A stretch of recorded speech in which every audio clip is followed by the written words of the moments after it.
iyo siyaasiyiinta kala haya ummadda shacabku waa dad waala ah wax dhibaataa oo ka dhaxeeya ma laha waxaa loo baahan yahay madaxdu inay isu yimaadaan iyagoo u daneynaya mustaqbalka carruurtooda iyagoo u daneynaya aniga qaybtayda wax walba waa isku dayay inaan sameeyo in aan waalahayn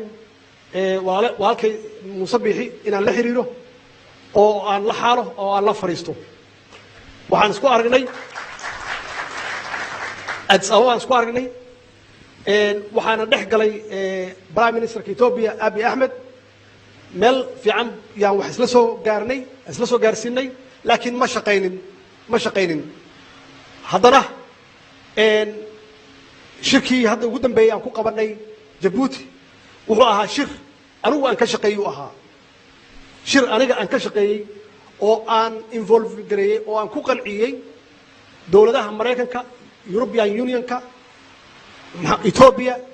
iyo walaalkeen Ismaaciil aan ku qanciyay ahaa ma ahayn mid economic mid ma ahayn mid anigu aan bilaabo ahaa in shirka loo leexiyo loo waciyo Djibouti wuxuuna ahaa bilow wanaagsan inkastoo uusan sii socon aan doorasho ku jirno laakiin waxaan aaminsanahay inuu ahaa bilow fiican oo aan ka ambaqaadi karno insha Allah mustaqbalka haduu Ilaahay yiraahdo waa mahadsantiin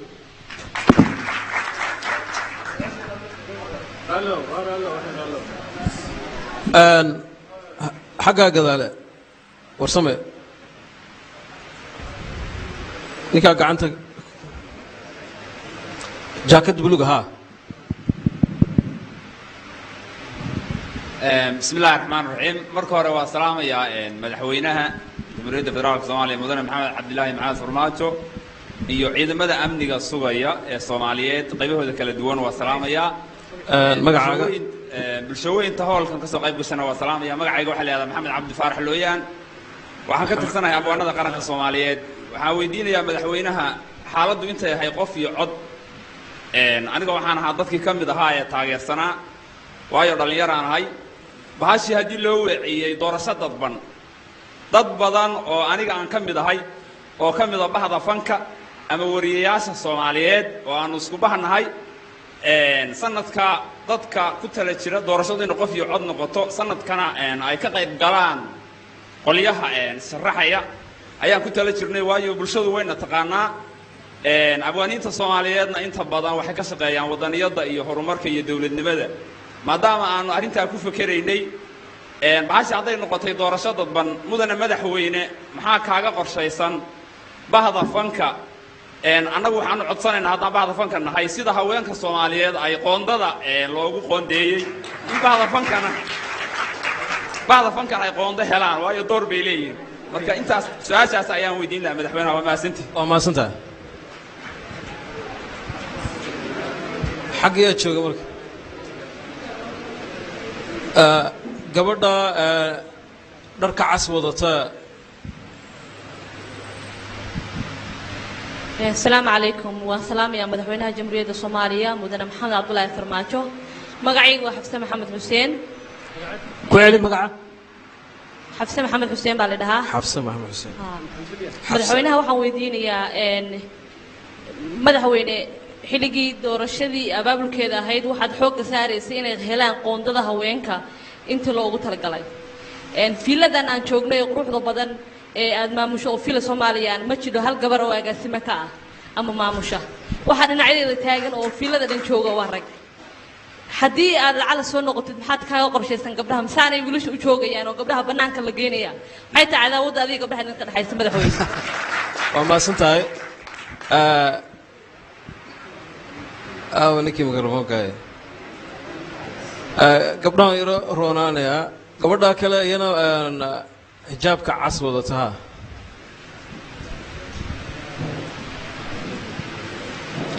بسم الله الرحمن الرحيم مقعي وسهرة محمد فريد مدن مدحوينه وحن كويدينيا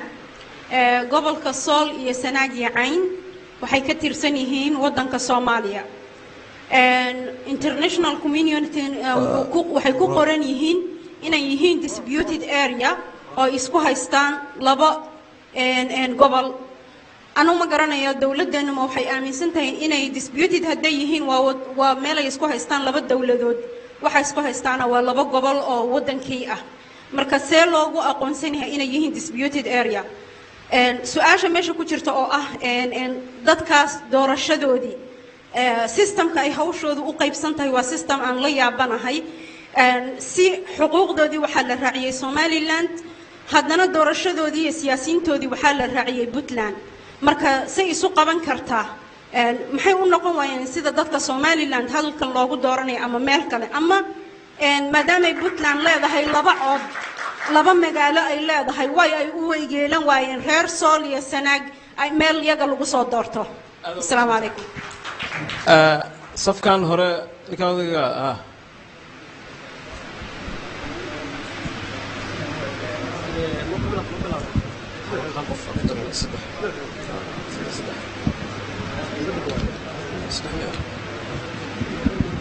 بسم الله الرحمن الرحيم مدن مدحوينه magacaaga magacaygu waa maxamed cali cusmaan waa ku faraxsanahay inaan kasoo qayb galo madashaan madaxweynahan aan su'aalahan weydiiyo 3 su'aalood oo ku saabsan doorashada ayaan jeclahay inaan madaxweynaha saddex ugu badan yihiin waa soo koobay ayuu su'aasha koobaad golaha shacabku wuxuu ansixiyey 13 kursi oo aqalka sare ka mid noqonaysa madax adiga ayaana ka codsaday dabcan waa maxay dastuurkana waxaa ku qoran 54 inuu ka kooban yahay aqalka sare waa maxay mowqifkaaga ku aadan arrintaa iyada su'aasha labaad faragal ku celiyaa su'aasha ku celiya ma fahmin golaha shacabku wuxuu ansixiyey 13 kursi in gobolka banaadir in loogu daro 13 kursi aqalka sare dastuurkuna wuxuu qabaa aqalka sare xubnihiisu inay ka kooban yihiin 54 waa maxay mowqifka madaxweynaha ee arrintaa ku aadan su'aasha kale waxay tahay faragelin shisheeye ayaa madaxweynuhu hadda ka hadlay khudbadiisii horena way ku jirtay dowladda Kenya oo ciidamadeedu ay waddanka ku jiraan oo maanta aan xataa ay barnaamijyo ka jireen gobolka Gedo dowladda Soomaaliya iyo dowladda Kenyana aysan xiriirkoodu hadda wanaagsanayn sida dabcan aniga aan u arko saamaynta ay doorashada soo socota ku yeelan karaysaa siday noqonaysaa su'aasha ugu dambaysa adoo raali socoto madaxweyne qof iyo cod inay waddanka ka dhacdo ayaad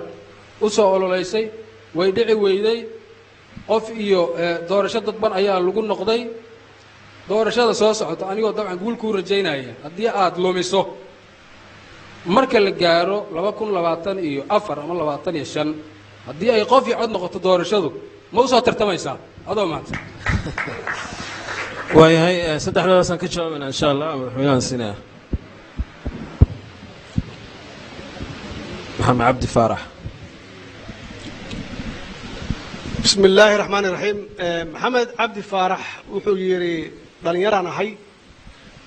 marka haduu dhalinyar yahay maxamed cabdi faaraxna dhalinyaraan ahay bahda fanka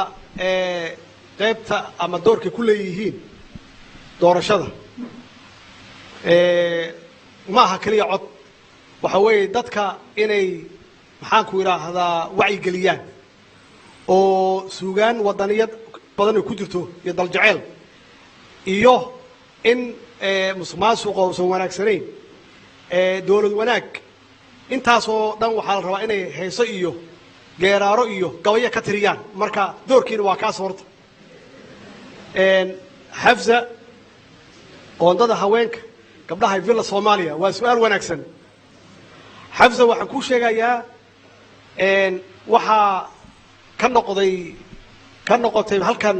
gabar aamina la yiraahdo aamina sicid la yiraahdo waxay noqotay agaasimihii guud ee madaxtooyada ee ugu horeeyay ee gabar ah marka taas waxay ku sheegaysaa inaan gabdhaha jecelahay ogow su'aasha rooda ee ka hadashay Sool iyo Sanaag iyo electionkeeda roodo su'aashaada waa adagtahay kama jawaabi kar raaligow maxamed cusmaan gobolka banaadir iyo qoondada aqalka 13ka aqalka sare ah arrintan xaqiiqatan waa ogtihiin anigaa bilaabay inaan codsado baarlamaanka aan ka codsado in matalaad loo sameeyo gobolka banaadir iyaguna waa ajiibeen codsigayga oo waa aqbaleen waxay ka soo saareen qaraar ay ku aqbalayaan in loo ogolaado gobolka banaadir 13 cod 13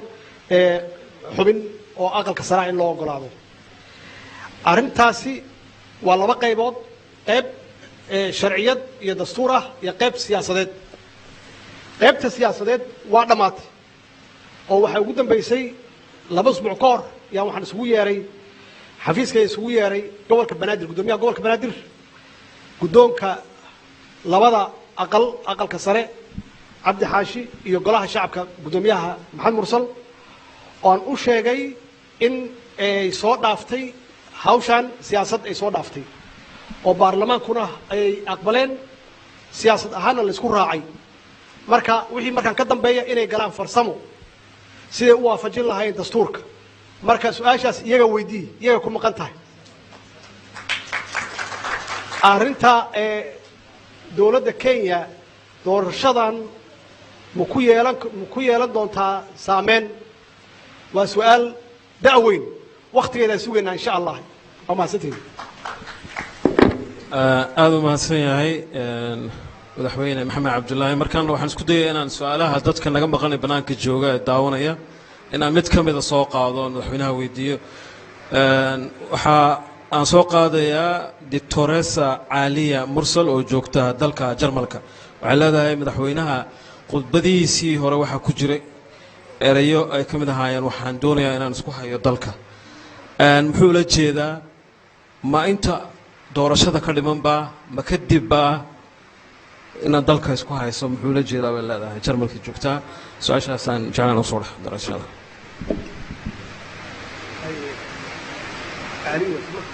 Caaliya Mursal oo joogta dalka Jarmalka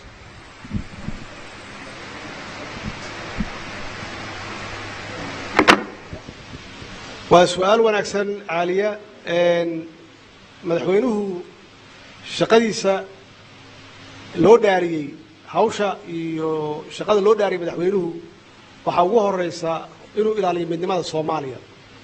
iyo qaranimada Soomaaliya inuu ilaaliyo ama ha ahaato xilli doorasho ama yeesan ahaanin bacdama hadda inaga soo gashay xilli doorasho oo ah xilli aad iyo aad u adag kuma wasi jirtaba waa ka adag tahayba inaan dalka isku sii hayno marka waxaan ku sheegayaa dastuuriyan madaxweynuhu shaqadiisu waxa weeye dalka iyo dadka Soomaaliyeed midnimadooda iyo wadajirkooda inuu adkeeyo waa mahadsantahay oo soo laabanayna arrimaha bulshada waxaan jeclahay inaan marka safkan ba aad iyo aad dhowr jeer ka boodbooday marka wiilashan siinaa insha Allah ninka geeska xiga raleho ku soo laabanaya insha Allah oo kugu xijinaya insha Allah oo kugu soo xijinaya ninkaas insha Allah بسم الله الرحمن الرحيم مقعيق ورسامي محمد علي محمد علي والسلام يا مدحوينها جمهورية فدرالك الصومالية يودمان مرت الشرفك مدن مدحوينه وحنجعلها هنا وحكاوي ديو قوندنا الكوري هوين كرالي هذا قبلها أنا waxaan ka mid ahay dadka aad ugu hanweynaa doorasho qof iyo cod ah laakiin ma aysan dhicin adiga waxa tiri waan tanaasulay laakiin xooga in laga adkaadaan aragnaa waxaan jecleen doorasho qof iyo cod ah in wadankan ay ka dhacdo waa laga soo gudbay dadka laga yaabo inuu hanka ku jiro ama u hanqal taagay siyaasadda inay ka mid noqdaan haddana waxaa la aaday doorasho dadban oo runtii danayna aan ka turjumaynin beelaha qaar haddii aan baasha si qabiil u hadlo kuraastooda hadda dumara ku fadhiya baarlamaanka ayaan dhaweyd waxay dhaheen qoondada dumarka sidooday ahaanaysaa taasoo annaga aan u aragno cadaalad darro gabdhaha waxay mudan yihiin 50% iyo ka badan maxaa diidaya inay gabdhaha si xor ah u tartamaan ay ragga ula tartamaan 70% xataa mudan yihiin mudan madaxweyne muxuu yahay mowqifkaaga ku aadan qoondada haweenka iyo kuraasta hadda dumarka ku fadhiyaan waa maasanta ninka odayga ها اسقولي ما سنت. بسم الله الرحمن الرحيم السلام عليكم ورحمة الله وبركاته مقعي ومحمد عثمان شيري مدحوينه محمد وحويدينا يا سؤال كوبان oo مدن مدحوينه waa محمد عثمان شيري dalka soo hogaaminaysay anaguna taageerayaashaada aan ahayn welina waana si ahaan doonaa inta kadib anagu madaxweyne waxaan dhalay waqti qaran Soomaaliyeed jiro dalkeenu maanta wuxuu marayaa marxalad xasaasiya dalkeenu waxa waaye maanta waxaad moodaa inay jiraan awooda sidina isu dheelatiran annaguna waxaan awlaadeena macruuftan ugu sheekayna dalkeena in hal meel laga hago aniguna waxaan ay dadka jecel mar walba in dalka hal meel laga hago goormuu dalku noqon doonaa in hal meel laga hago oo maaragtay awoodaha isdheelitiran qaab kaleeto oo county ah ama awoodo yar yar oo dalka hal meel laga xukumo goormuu maaragtay maxaa kaaga qorshaysan sidaas aan su'aashaas ku weydiinaya ku celi weli hal mar ku celi su-aashu waxa waaye dalku wuxuu marayaa marxalad xasaasiya awoodo isdhinac maaragtay isu dheelitiran baa waddanka ka jira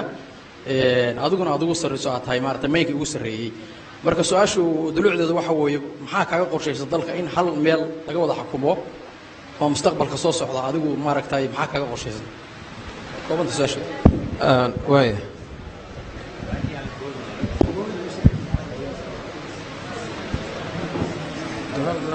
xagga gadaale ninka hadda istaagay jaakada greyga wata ha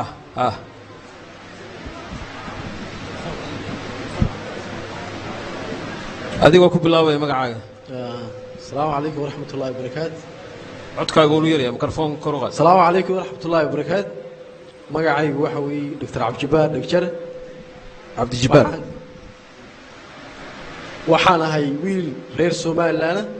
gaar ahaan ka yimid magaalada Boorama madaxweyne waxaan jecelahay inaan ku weydiiyo heshiiska aad gaadheen adiga iyo maamul goboleedyadu deegaamadan ka soo jeednay Soomaaliland ma laga tala geliyay su'aasha labaad ee rabay inaan ku weydiiyo madaxweyne waxa weeye Soomaaliland xaalkeega waad ogtahay bari ka maalin haddii Soomaaliland ayaba soo laaban lahaydba yacni dadka maanta kuraasta ku fadhiya ee adigu ugu horeyso ma tanaasul ma sameynaysaa kuraasta waddanka ugu sarreeya inaad siisaan oo xaal uga dhigtaan waxa weeye ma taqaanaa taa diyaar ma u tihiin mid saddexaad baan jeclaan lahaa haddaad igu darayso mudane madaxweyne doorasho dadban waxa weeye dee waad isku ogtahay caqabadaha ay leedahay annagana waxaan hor jooga haddaan reer Soomaaliland nahay dad waxa weeye shirkii Embagaati ilaa hadda maanta fadhiya sida u eegtayna waxa weeye rag dee waxa weeye intay kuraasta fadhiyeen xoogaa jeebkana buuxsaday ta soo socotana rajadeeda waan aragnaayo nibanku ka shilin badan yahay ayaa noo muuqata inuu soo baxayo dadka jeebadaha igu maran yahay haddana han kale maxaad madaxweyne u sheegi lahaa intaas ku soo dhaweeyay aad ma santahay saddexdan su'aal aan ka jawaabayna insha Allah madaxweynaha siinaya waxaan walaalahay warsamo ugu horeeya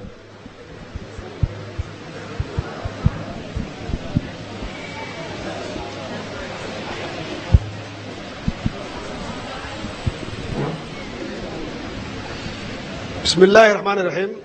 ورسمه وحيري قوندة دمركا هذا الجراح هالله بديو سانو فهمي بقول كي بصدق ويه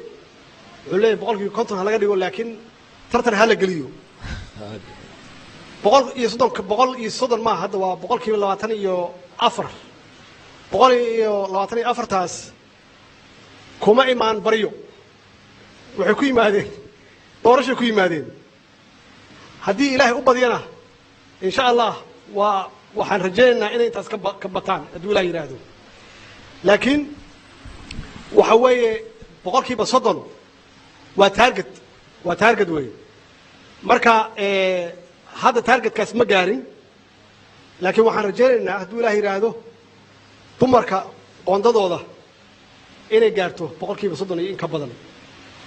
tartanku waa furan yahay tartan dumar loo xiray ma jiro tartanku waa furan yahay way ficnaan lahayd xaqiiqatan in la og yahay xaqiiqatan inta dumar soo noqonays way ficnaan lahayd laakiin hadii la yiri waa tartan anu kullayba wajacaan lahaa inaan caawiyo gabdhaha haduu ilaahay yiraahdo maxamed shire wuxuu yiri dalka mana gaaraya hal meel in laga xukumo dalkan muddo ayuu wuxuu ku jiray runtii xaalado adag aad iyo aad u dhib badan ayuu ku jiray dhibaatooyin badan ayuu ka soo kabanayay dadkii waa kala tageen waa la kala irdhoobay hadda yaa bilaabanaysaa in aan ku heshiinay federalismka marka inaan xoojino federalismka qaababkii la isugu imaan lahaa oo awoodahan loo qaybsan lahaa khayraadkan loo qaybsan lahaa hadduu ilaah yidhaahdo waana qayb ka mid ah dhamaystirka dastuurka hadduu ilaah yidhaahdo waa gaaraynaa wakti isqabqabsi uusan jirin waxaani federalismka waa wax nagu cusub qof walba sidee la tahay yuu u fasirtay iyo maalintaas uu joogo laakiin waxaa la heli doonaa hadduu ilaah yidhaahdo fasiraad wanaagsan oo ka muuqda dastuurka iyo haddii fasiraaddaas ay gasho shaki ay gasho meel ka sarraysa oo la aado oo ah maxkamadda dastuuriga oo kala saarta dadka hadduu ilaah yidhaahdo laakiin meesha aan hadda taagannahay way ficnaan lahayd inaan kasii fiicannahay oo meel kasii fiican aan joogno haddana naftigeeda dalku waa socdaa horuu socdaa maalin walba meel yaan joognaa meel baan taagannahay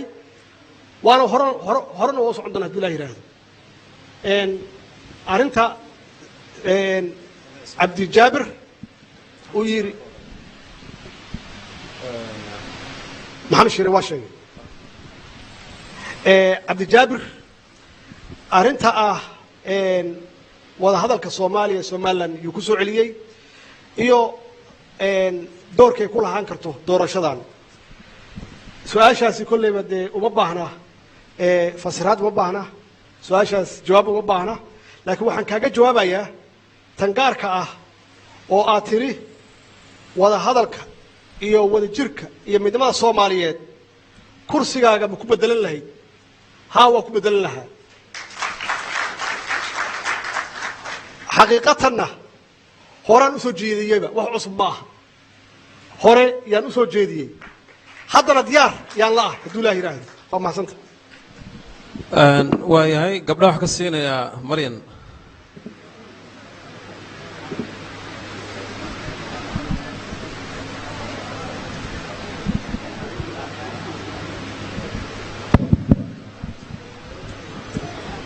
habeen wanaagsan madaxweyne waa ku salaamay magacayga waa maryan axmed geedi maxadka raas waan salaamayaa oo barnaamijkan soo abaabulay madaxweynaha waxaan u wadaa 3 su'aalood oo kala duwan midda koowaad maadaama aad ka shaqaysay xilliga aad xilka haysay musuqmaasuqa la dagaashay dowladnimada wax badan aad ka qabatay sida ciidamada xuquuqdooda oo helaan muddada maaragtay 25 bisha midda kale oo aad aan kugu amaanayno waxay ka mid tahay xuquuqda sida kale maarag shaqaalaha rayidka dowladda oo isla xuquuqdooda helaan ma laga yaabaa haddii aad xilka banaysid madaxweyne annagoo kuu rajaynayna inaad soo noqotid waddanka muxuu geli doonaa horta taas waa in ummadda soomaaliya isweydiiso midda ku xigto maadaama waxyaalahaas oo dhan aad ku guulaysatay maxkamadda dastuuriga oo kuu dhiman ma dhammaystiraysaa inta aan doorashada la aadin intaasaa madaxweynaha ayaanu dhihi lahaa habeen wanaagsan waa yahay ninka gadaalaha bismillaah magacaygu waa maxamed xasan waa salaamayaa madaxweynaha su-aalahan horta qabay badidoodii waa la soo jeediyey laakiin su-aal aada iigu taagan oo kala jirtay maadaama la isla oggolaaday doorasho dadban dhibaatooyinka ku hareeraysanna aan ognahay inay badan yihiin qorshayaasha doorashada dadbanna ay qayb ka yihiin 101 xubnood iyo odayaashii dhaqanka meeshaan u socdaa waa odayaasha dhaqanka oo aan ognahay doorashadii hore ee dadbanayd inay caqabado kala kulantay al-shabaab markaad doodayseen idinkii maamul goboleedyadu arrintaa meesha ma ku darsateen in doorashadan dadban ee la aadayaa ay khatar kale ku sii ahaanayso odayaal mise taa laysmaba weydiin intaasaan idin weydiin aada umahadsan tahay safkan ugu horeeya ninka hadda gacanta kor taagan jaakada madow suudka madow wata iyo taaga muraayadaha wata haa waa adiga magacaaga adoo ku bilaabay bismillaah magacayga waa maxamuud axmed yuusuf codkoo yare magacayga waa maxamuud axmed yuusuf madaxweynaha jamhuuriyadda federaalka Soomaaliya Maxamed Cabdullaahi Farmaajo waxaan uga mahadcelinaynaa inta uu xilka joogay sida uu dhalinyarada 70% ku dhow inuu masabyo fara badan uu ka siiyay xukuumadda dhalinyaradaas oo ah sida xeeraliyaha guud ee gobolka Banaadir agaasima ku-xigeenka madaxtooyada marka madaxweyne aad u mahadsantahay taas su'aashida hadda soo dhaadhaco madaxweyne gobolladan ka soo jeedno waqooyiga Soomaaliya doorashadooda waxa ka dhici doonta gobolka Banaadir madaxweyne dhalinyarada 70% ah waxa hortaagan caqabado badan oo aan la soo koobi karin marka madaxweyne ma noo garanti garan karaysaa mas'uuliyiinta magacaaban ama kuraasta wasiirnimada ku fadhiya inaan nagula tartamin hantida ummadda Soomaaliyeed iyo masabka ummadda Soomaaliyeed aad baan kaga mahadcelinayaa madaxweyne aad ma santahay madaxweynaha Soomaaliya saddexdaas su'aalood inuu ka jawaabo oo soo laaban doona insha Allah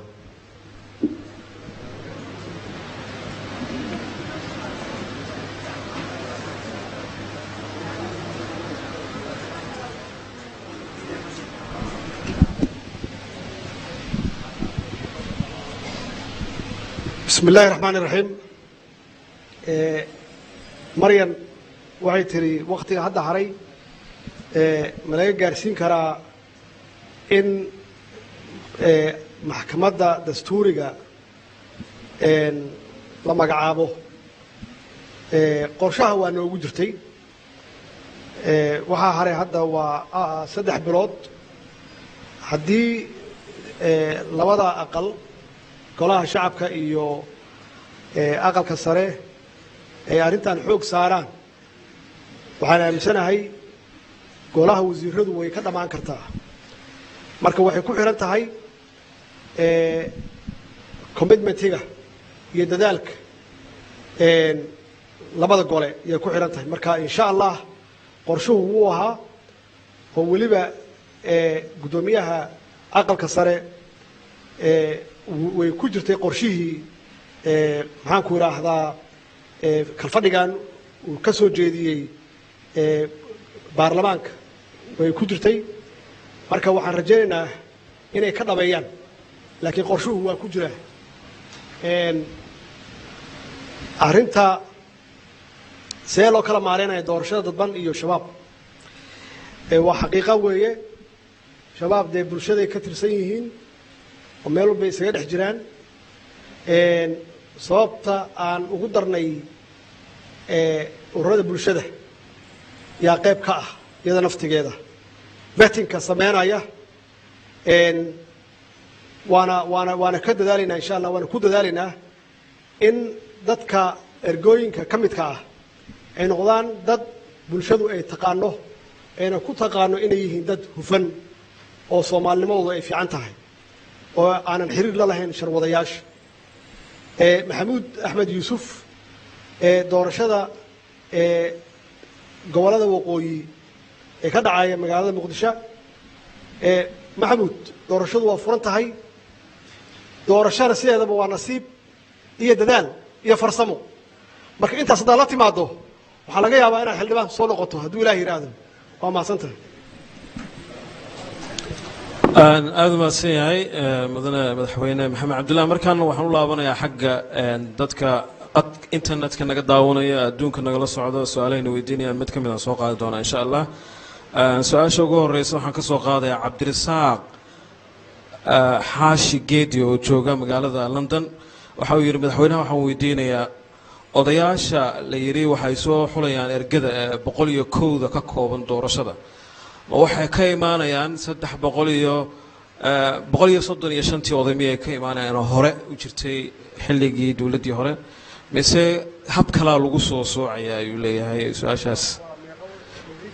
waxaa la yidhaahdaa cabdirasaaq xaashi geedi oo jooga london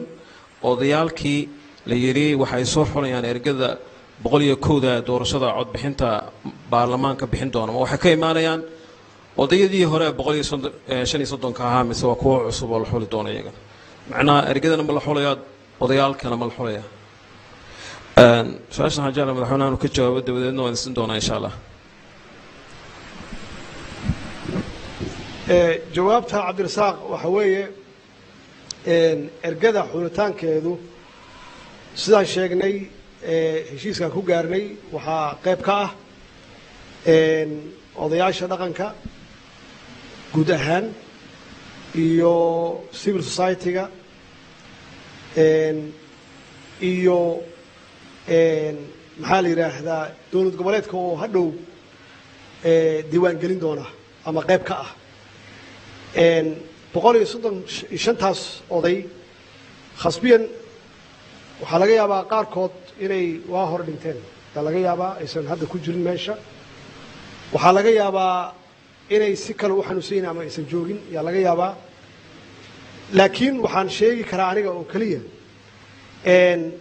in iyaguna ay ku jiraan kuwa kalena lagu dari karo saasaan isleeyahay arrintaasna runtii waa arrin ay dadka dowlad goboleedyada iyo deegaanada ay joogaan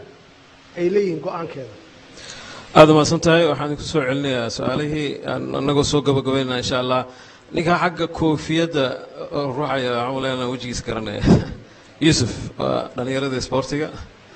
wax badan buu gacanta taagi raalli ahaada السلام عليكم ورحمة الله وبركاته مدام مدحونا ku salaamay iyo akhyaarta kasoo qayb gashay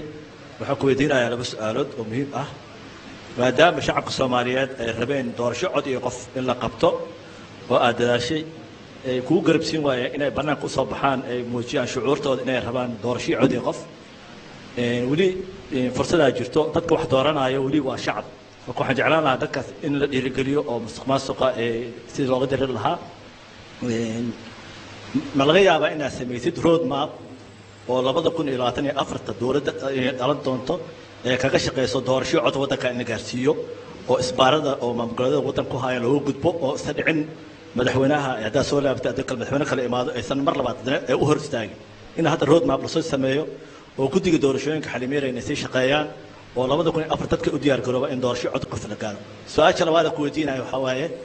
maadaama baarlamaanka Soomaaliya la rabo inay sharciga iyo dastuurka ilaaliyaan haddana inay xukuumadda marka la galaan dowladii hore wasaare qaare kulligood badanaa waxay ahaayeen xildhibaano ma laga yaabaa dowladda cusub in dadka shacabka fursad la siiyo oo dad aan xildhibaano ahayn laga dhigo golaha wasiirada waa masantahay safkan baan soo waacayaa ninka odayga ha بسم الله dhalinyaro wey laakiin ومهد علينا يا مدحوينها الجمهورية مدرب محمد عبد الله فرماجو sidoo kale waxaan jeclahay inaan mahad celiyo macadka raas oo runtii isaguna soo howlay inuu munaasabadan loo maaragtay suura geliyo magacaaga magacayga waxa la yiraahdaa Cabdiwali Maxamed Axmed bulshada rayidkan ka socda mawduucan waxaan is leeyahay waa mawduuc runtii mudan kuna soo aaday waqti muhiim ah mudane madaxweyne waxaan dhageysanay hordhici aad samaysay annagoon siyaasadda runtii la soconay annaga laftarkeeno marxaladii ay soo martay bulshada maadaama aan ka tirsannahay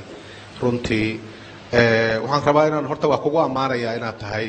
madaxweyne aan sharciga ka baqin runtii waxaa la soo maray marxalado badan waddanka 4 sano oo wax dhiman oo hadda aad joogtay waana u baahan yihiin ummadda Soomaaliyeed madaxweyne geesiya oo markii ay joogto arrimaha dibadda ama arrimaha maaragtay saameynaya masiirka ummadda madaxweyne go'aana adag ka qaadan kara runtii oo aan ay cabsi gelinaynin horta waa kugu ammaanaya ha iska jireen waxyaabo loo kala oo laga yaabo in sida loo maareeyay si kale oo ka habooneed ay jiri karto midda ah doorasho qof iyo coda ayaa dadku inta badan ay rabeen oo sida hadda aad ka dareemayso reactionka dadka dhalinyarada u badan oo meesha jooga annaguna sidaasaan qabnay laakiin xadiis nabi ayaa wuxuu ahaa يعني لبا dhibaato midii roon ayaa la qaataa si aan fasaad kale oo aan ugu dhicin runtii ayaduna waa nooc kale oo geesinimada kamid ah haday ku muuqatay dalku inuu kala tagayo ama political anarka cusub uu galayo runtii ayaduna waa ku amaanan tahay midda dhalinyarada runtii waa la qaba dhalinyarada dowladda dhalinyarada inay tahay waan jeclaan lahaa rag badan oo hadda meesha jooga haday ka maqnaan lahaayeen waa amaani lahayo hadda Cabdinuur iyo uu kamid yahay oo agaasinka madaxtooyada iyo Cabdirashiid iyo tiim badan mudane madaxweyne waxaan jeclaan lahaa laba su'aalood oo midna kaftan ay tahay midna ay tahay su'aal doorashada ku saabsan midda koobaad oo kaftanka aan soo hormarsaday mudane madaxweyne dhuusamareeb 2 iyo 3 ilaa midii xamar hadda u dambeysay iyo ka horba doorasho qof iyo cod ahaad ku dheganayd laakiin aakhirkii u dambeysay xoogaa waxaad u baqday in sida aad xafladii sagootinta madaxweynayaasha dowlad goboleedka habeenkii dhoweedba aad u samaysay inaad istiri war hadday nimankii isla safteen odaynibaa lagaaga baahan yahay maaragtay ma laga yaabo mudane madaxweyne in habeenkaas saxiixaas markaad qaadanaysay aad u arkaysay oo aad baqdo islahayd war armayba dadka dhameba taageersan yihiin doorasho dadbanoo nimankaani muxuu ahaa aanay dadku kugu aragtay ahayn oo haddaad munaasabadan maanta aad dhacaawa ka qaybgelayso aad ka qaybgeli lahayd ka hor arrintaas ay kuu muuqa lahayd inaad geesinimo ka qaadi lahayd oo aad u difaaci lahayd horta su-aashaas waa su-aal kaftara midda labaad waxa waaye ummadda soomaaliyeed waxay waaye arag mudane madaxweyne ku tahay 2016 wixii wadanka ka dhacay ceebtii doorashooyinka dadban ka dhacay ayaa ummadda way arag u tahay hadeerna waxaad moodaa inay wax badan wadaagaan qodobada la soo saaray marka mudane madaxweyne runtii adigoo aad ugu ammaanan isku dayga aad isku dayday in doorasho hagaagsan oo hufan oo shacbiga u dhow inay ka dhacdo dalka adigoo aad ugu ammaanan haddana qafafa darareynkii haddaad qaadatay waa ku ammaanan tahay laakiin waxaan rabaa inaan mudane madaxweyne ku weydiiyo sidee dawladdu u damaanad qaadaysaa mudane madaxweyne sidee dawladdu u damaanad qaadaysaa in ceebtii musuq maasuqii iyo waxyaabay waddanka ka dhacay inaanay sidii iyo si la mid ah aanay u dhicin sidee u damaanad qaadaysaa aad umaasan tahay hal gabar baan ku darayaa gabdhaha ka mida gabadha geeska xigta gabadha geeska xigta labadiina waa kala dooranaya midaan dhinaca xigta ha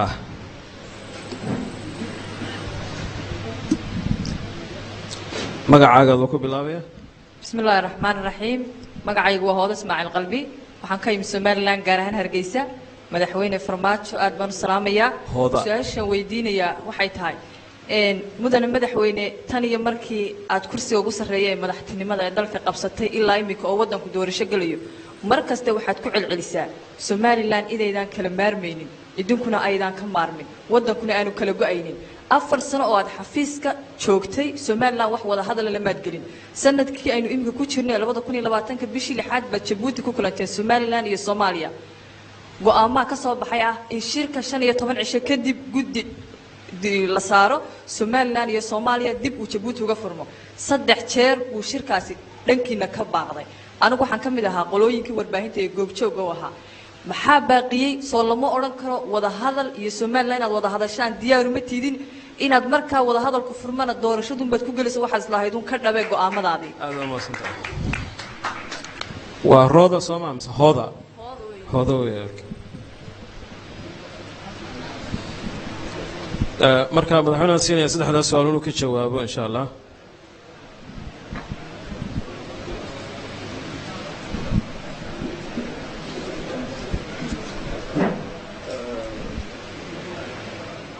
يوسف بابوري مولانا يوسف بسم الله الرحمن الرحيم يوسف سؤال شيسا إلا سميو رود ماب oo lagu galo loo diyaariyo 2024 iyo 25 2025 waa lagu ballamay in doorashadu markay dhamaato in la qoro oo la bilaabo waliba anigu waxaan soo jeediyay in hadda la sii bilaabo qaybteeda hore la sii bilaabo guud ahaan dadka hadda joogana ay heshiis ku galaan markuu election-ka dhamaadana iyada naftigeeda la sii xoojiyo marka hawshaasi waa hawl laga hadlay in loo baahan yahay road map inaan dib loo noqon wax alla wixii hadda khaldamena la saxo bacdama hadda sharciga doorashada la hayo wax alla wixii ka dhimanna loo dhammaystiro dowladda cusub wasiirada la magacaabi doono banaanka ma ka imaan doonaan wey su-aasha kale uu weydiiyey taas waxaa weydiisaan prime ministerka insha allah wasaaraha cusub weydiiyey su-aashaas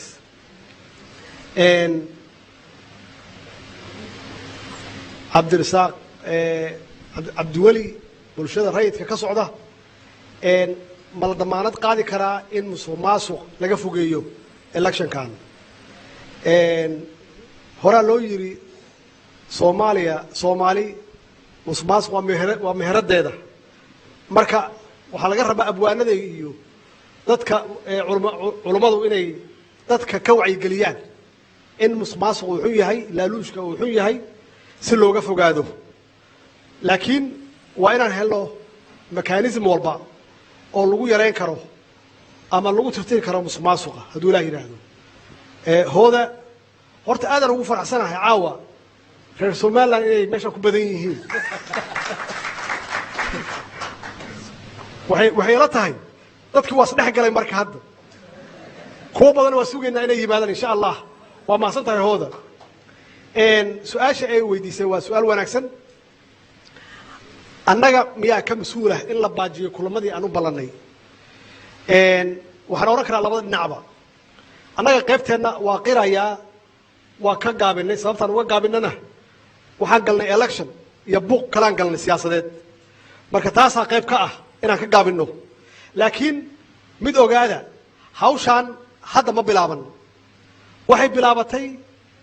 2 sano iyo bar ka hor iyay bilaabatay hawshaan laakiin waxay ahayd wax soo socday oo marna runtii la wada hadlayay marna wada hadalka uu joogsanayay anigu waa iga go'anta runtii waa iga go'an tahay ma aha wax siyaasad iyo election lagu galo waa ka weyn tahay waa masiir Soomaali weeye waa mustaqbal Soomaali weeye waa caruurteena mustaqbalkooda wax siyaasad iyo wax election wax ka weyn weeye marka waa wax taagan qof alla qofkii mas'uul ah oo damiir Soomaali leh waxa weeye inuu u istaago wadajirka iyo midnimada Soomaaliyeed waa mahadsantihiin safkan ka maqnaa muddo Shucayb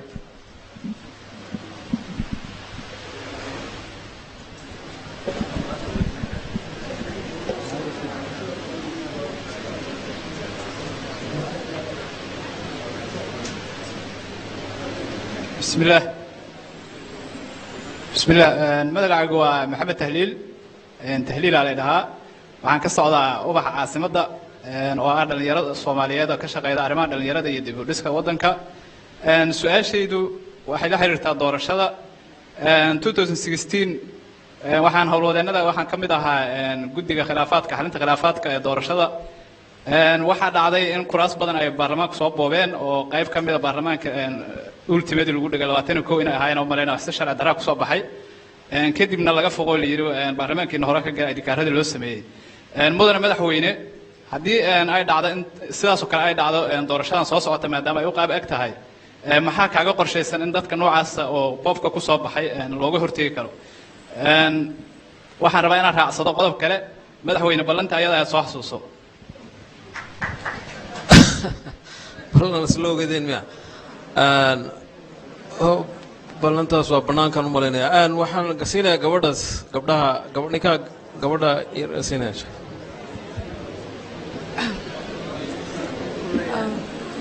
magacaygu waa Safa Maxamed waxaan ka mid ahay ardayda jaamacadda ummadda ka dhigata saxaafadda madaxweynaha waxaan weydiin lahaa dawladdaadu way ku adag tahay la dhaqanka raallahu magaca ku celi magacaygu waa Safa Maxamed Safa Maxamed yes Safa Maxamed Safa miya yes okay magacaygu waa Safa Maxamed waxaan ka mid ahay ardayda jaamacadda ummadda ka barata kulliyadda saxaafadda madaxweynaha waxaa weydiin lahaa dawladdaadu waxay ku adag tahay la dhaqanka saxaafadda waxaana soo dhow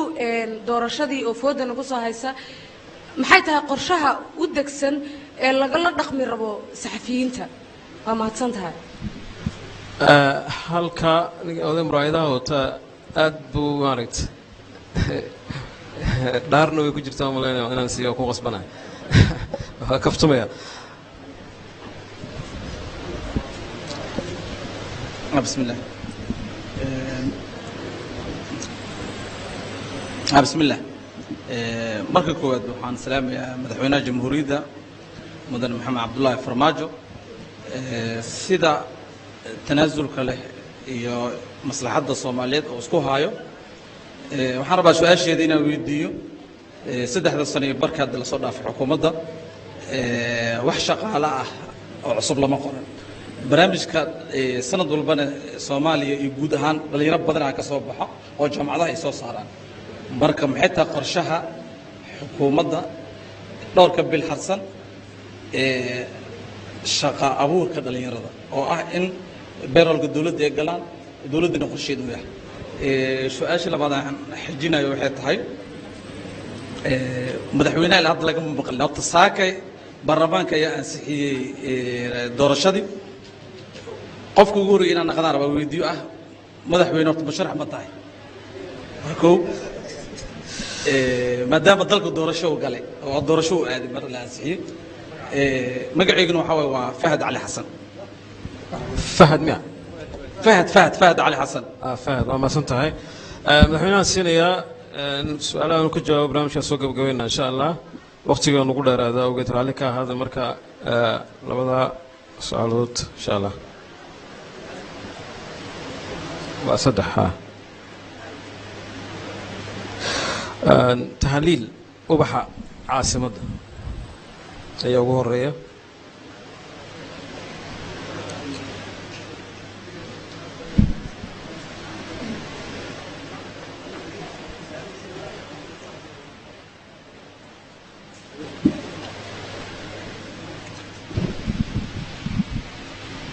محمد تهليل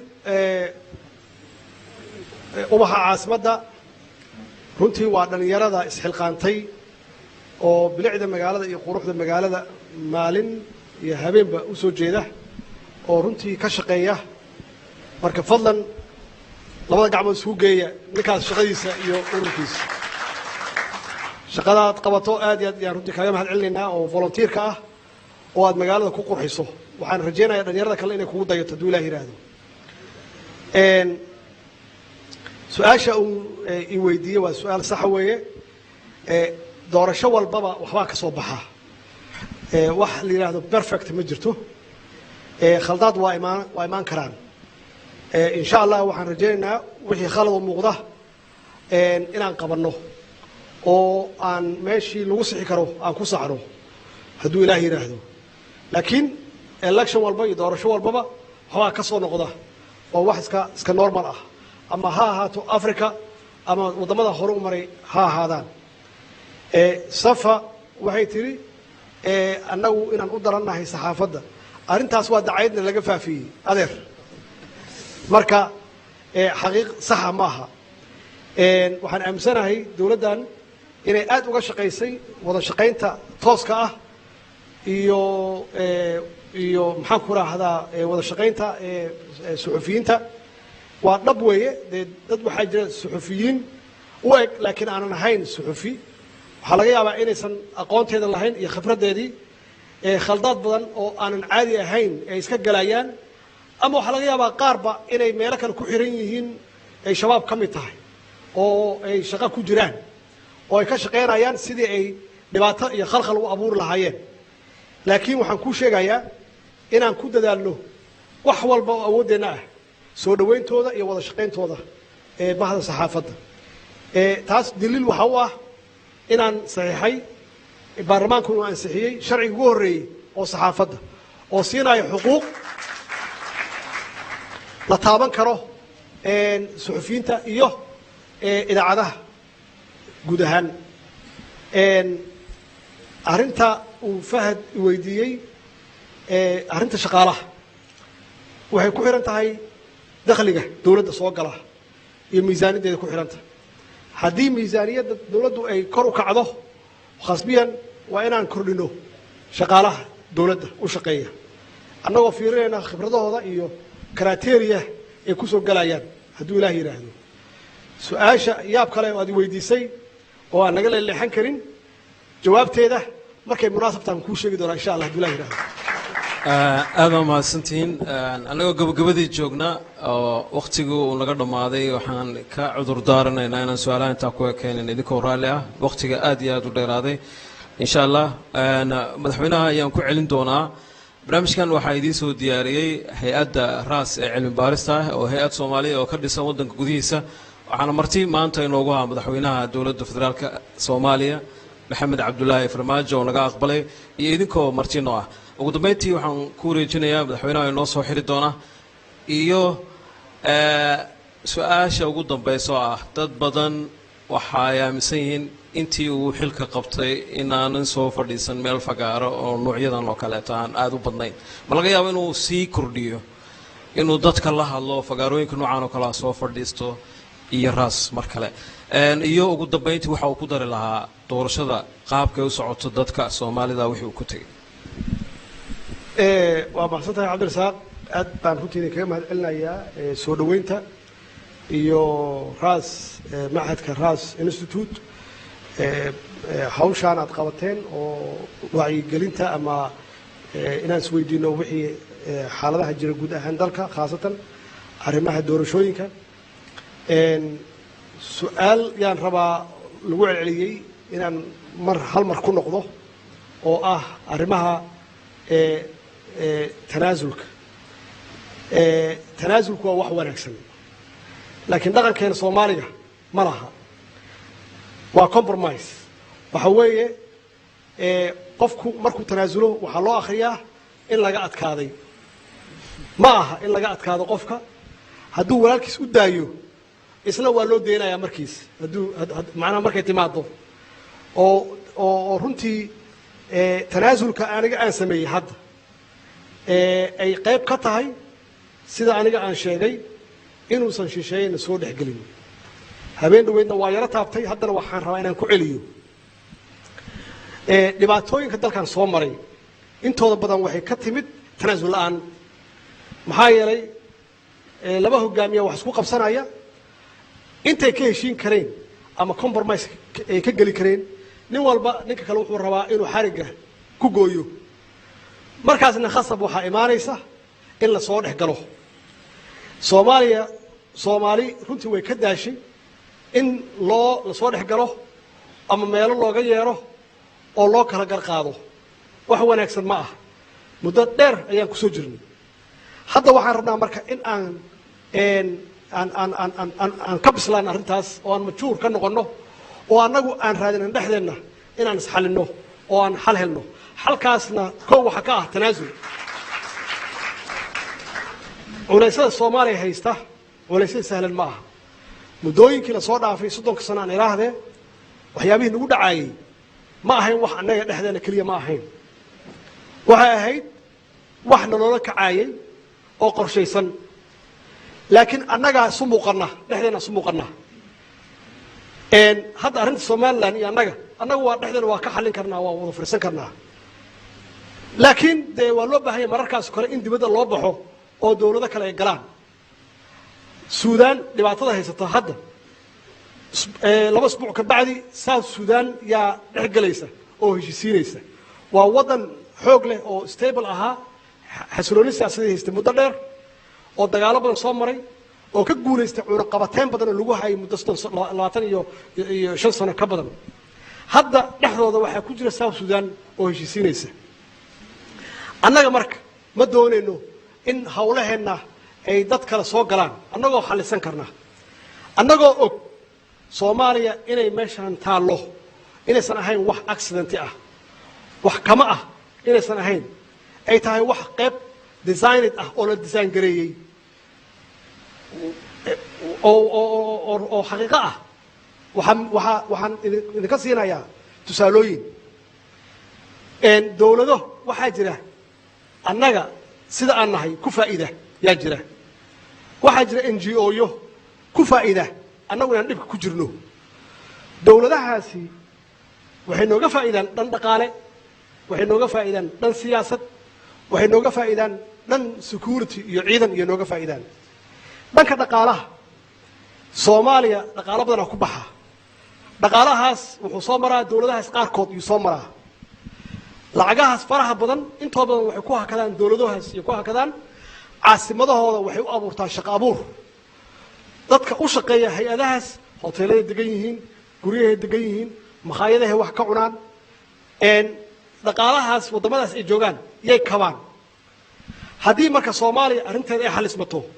dhaqaalahaas will dry up waa joogsanaysaa dhaqaalahaas iyagu culays iyo ku noqonaysaa marka shaqo la'aana ku dhacaysa hoteelada waa xirmayaan makhaayadahooda waa xirmayaan marka ma rabaan annaga inaan waxayna xalisano oo dalkan uu dego ma rabaan maxaa yeelay lacagahaas bilyanska ah oo dalalkaas ku socda oo bangiyadooda ku socda waa joogsanaysaa waxaa intaas dheer ganacsatadeenna bacdamaa ay ka baqaayaan inay maal gashadaan mararka qaarkood xasiloonida siyaasadeed darteed amni darrada darteed waxaa laga yaabaa inay maal gashadaan dowladahaas inay dalalkaas inay maal gashadaan oo ganacsi ka samaystaan oo hoteelo ka gataan oo guryo ka gataan iyo ganacsiyo kale ay ku galaan lacagahaas ama bangiyadaas ee xawaaladaha ay dhigtaan lacagahaas oo ay dhiibaan fee ama canshuur ay dhiibaan lacagahaas waa lacaga ka maqan soomaaliya ka maqan soomaaliya hadday degto dhaqaalahaas ganacsatadeen ay ku maalgashanayaan dowladahaas ama dalalkaas waa joogsanaysaa sidaas darteed dalalkaas waxay rabaan xaaladahan ku jirno inay ku jiraan intaas waxaa dheer diaspora waa dhaqaale kale waa yimaadaan dalka oo soomaalida socodkooda waa reer guuraa baan nahay socodkoodu waa badan yahay waddamadaas ku soo hakadaan hoteeladay degaan mararka qaarkood markay jeclaadaan waddamadaas xasiloonida ay haystaan iyo deganaanshaha guryahay ka gataan ama ganacsi ay ka galaan ama hadduusan lacag badan haysan hoteelada maalmaha uu joogo lacago badan uu ku bixiyaa lacagahaas waxaa laga yaabi karaa haddii ay halkan toos u keenaan dhaqaalo badan inuu dalka geli lahaa iyo maalgashi lacagahaas oo dhan waa joogsanayaan soomaaliya hadday xasilaan